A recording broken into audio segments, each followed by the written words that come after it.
Everyone, this is professor MH और आज हम लोग डिस्कस करेंगे एक नया topic and interesting topic, test checking.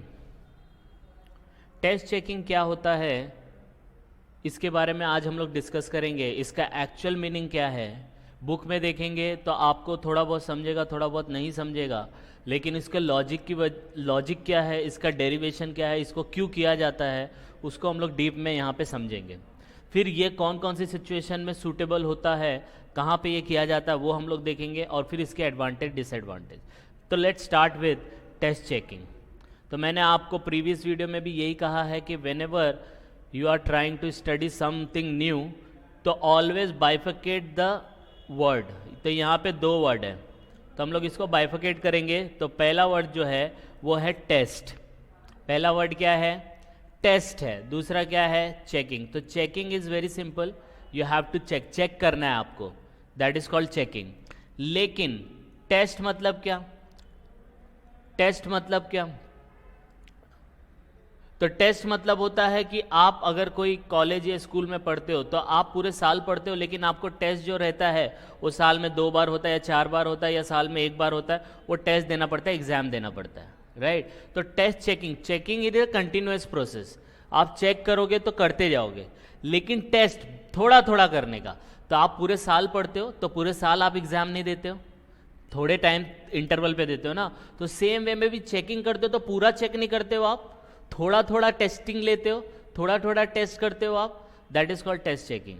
तो टेस्ट चेकिंग अगर कोई आपको पूछे कि what do you mean by test checking, तो टेस्ट चेकिंग का मतलब होता है आप चेकिंग तो कर रहे हो लेकिन आप पूरा चेक नहीं कर रहे हो। आप पढ़ाई तो कर रहे हो, तो पूरे साल आपने पढ़ाई की तो पूरे साल आप एग्जाम नहीं दोगे, आप बीच में दोगे, या तो साल में 2 बार, या तो साल में 4 बार, या तो साल में 1 बार। तो टेस्ट चेकिंग जो होता है it is not checking all, ये चेकिंग होता है वो ओनली फॉर स्मॉल, बोल सकते हो आप सैंपल पे। तो सैंपल चेकिंग होती है ये। तो यहाँ पे यही दिया गया है कि test checking means checking only few items only and not all. कुछ ही आइटम को चेक करना है, सब आइटम को चेक नहीं करना है। तो as from the audit point of view, जब आप ऑडिट करोगे तो पूरी ट्रांजैक्शन को चेक मत करो, ओनली फ्यू आइटम को आप चेक करोगे। ऐसा क्यों किया जाता है? तो जब आप टैक्स चेकिंग करते हो तो आपको क्या करना पड़ता है? आपको ओपिनियन एक्सप्रेस करना होता है। जब आप ओपिनियन एक्सप्रेस करना चाहोगे तो आप पूरा चेक करने जाओगे तो आपको टाइम लग जाएगा। तो ओपिनियन एक्सप्रेस करने के लिए हमें क्या होता है? ऑडिट एविडेंस की ज़रूरत होती है। ये इसका डेरिवेशन देख रहे हैं हम लोग। टेस्ट चेकिंग का मतलब क्या होता है? थोड़े ही आइटम को चेक करना, पूरे आइटम को चेक नहीं करना। तो ये कैसे आया? तो ऑडिटर को अपनी ओपिनियन एक्सप्रेस करनी है। क्या एक्सप्रेस करनी है? ओपिनियन। ओपिनियन के लिए उनको क्या चाहिए? ऑडिट एविडेंस चाहिए। और ऑडिट एविडेंस हम लोग कैसे ऑब्टेन करते हैं?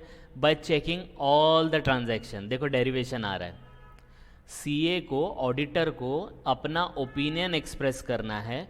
ओपिनियन एक्सप्रेस करने के लिए ऑडिटर को एविडेंस की ज़रूरत है, और एविडेंस सबूत जो होता है जब वो पूरा चेक करता है ट्रांजैक्शन को तब उसे सबूत मिलता है। लेकिन प्रैक्टिकल में इट इज़ नॉट पॉसिबल, आप पूरी ट्रांजैक्शन को चेक नहीं कर सकते। तो practically it is like something near around impossible only. करना है तो कर सकते हो, लेकिन बहुत टाइम कंज्यूमिंग हो जाएगा, बहुत लेबर चला जाएगा, बहुत पैसा भी चला जाएगा। तो प्रैक्टिकली इज़ नॉट पॉसिबल। तो इसलिए क्या करते हैं? Auditor checks only few transaction, only few transaction, and this is known as test checking. अब समझ में आया वर्ड का मीनिंग? तो टेस्ट चेकिंग का मतलब होता है पूरे आइटम को ना चेक करना, ओनली फ्यू आइटम को चेक करना। और वो कैसा डिराइव हुआ है वो यहाँ पे मैंने आपको एक्सप्लेन किया। आई बात समझ में? यस और नो? फिर इसके बाद दिया है, एग्जाम्पल दिया है कि जैसे कि आप चेक करने वाले हो सब परचेज ट्रांजैक्शन, तो पूरी परचेज ट्रांजैक्शन को चेक मत करो, सिर्फ only 25% of the purchase transaction you are checking. तो 25% आप चेक कर लोगे तो आपको ग्रिप मिल जाएगा था परचेस कैसा हुआ। अब इसका बेस्ट एग्जांपल देता हूँ मैं। आप कोई स्कूल में हो या कॉलेज में हो, आपके प्रोफेसर ने आपको बोला है कि होमवर्क करके आओ। अब होमवर्क कर रहे हो, आपके क्लास में कुछ 100 स्टूडेंट है, तो प्रोफेसर ने रैंडमली चेक किया कुछ आउट ऑफ 125 लोगों का, तो सबका करेक्ट आया कि भाई सब बच्चे मतलब जितने भी चेक किया सब ने अपना होमवर्क करके आया। तो वो क्या डिराइव करेंगे, अपना ओपिनियन क्या देंगे, यार जब ये 25 स्टूडेंट ने किया होगा तो बाकी 75% स्टूडेंट ने भी अपना होमवर्क ज़रूर किया होगा। तो इसीलिए क्या होता है कि परचेज ट्रांजैक्शन को पूरा चेक ना करते हुए कुछ 25 ही चेक करेंगे। That is the example of test checking.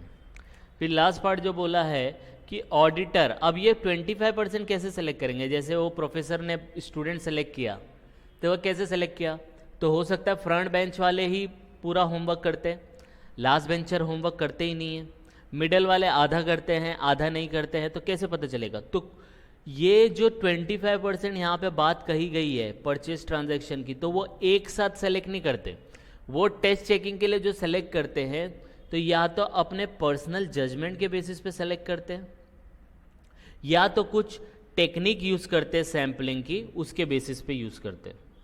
आई बात समझ में।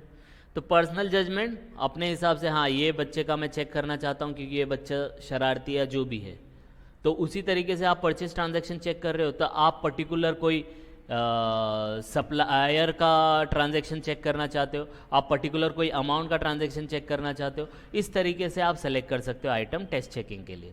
या तो आप स्टैटिस्टिकल सैम्पलिंग यूज़ कर सकते हो, जो स्टैटिस्टिकल सैम्पलिंग टेक्निक्स होता है जिसके अंदर based on charts, based on diagram आप सेलेक्ट करते हो कि कौन सा सेलेक्ट करना है।